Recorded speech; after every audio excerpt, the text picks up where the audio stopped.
বহু আকাঙ্ক্ষিত এক নিশ্চিন্ত রাত পার করল গাজাবাসী। ছিল না কোনো হামলা, যুদ্ধবিমান, ড্রোন কিংবা বোমাবর্ষণের শব্দ।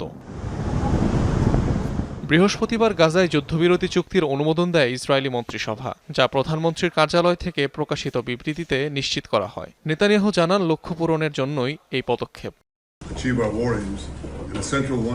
আমরা গুরুত্বপূর্ণ অগ্রগতির মধ্য দিয়ে যাচ্ছি। 2 বছরের যুদ্ধের অন্যতম প্রধান লক্ষ্যই ছিল জীবিত এবং মৃত জিম্মিদের সকলকেই ফিরিয়ে আনা, এবং সেই লক্ষ্য অর্জন করতে যাচ্ছি। প্রেসিডেন্ট ট্রাম্প এবং তার দলের সাহায্য ছাড়া আমরা এটি অর্জন করতে পারতাম না।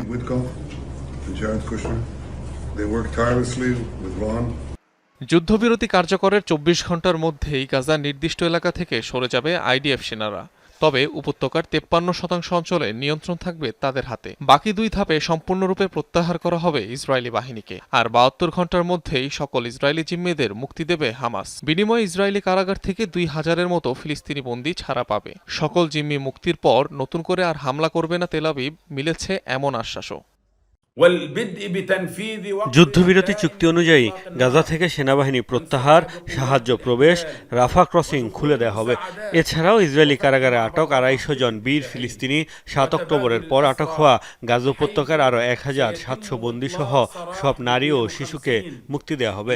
আমরা মধ্যস্থতাকারী ভাই ও আমেরিকান প্রশাসনের কাছ থেকে গ্যারান্টি পেয়েছি, তারা সকলেই নিশ্চিত করেছে যে যুদ্ধ সম্পূর্ণরূপে শেষ হয়েছে। الذين تم اعتقالهم بعد 7 أكتوبر। 2 বছরের বেশি সময় ধরে চলা ইসরায়েলি আগ্রাসনে গাজায় প্রাণ গেছে 67,000-এর বেশি মানুষের। অনিক রহমান, যমুনা নিউজ।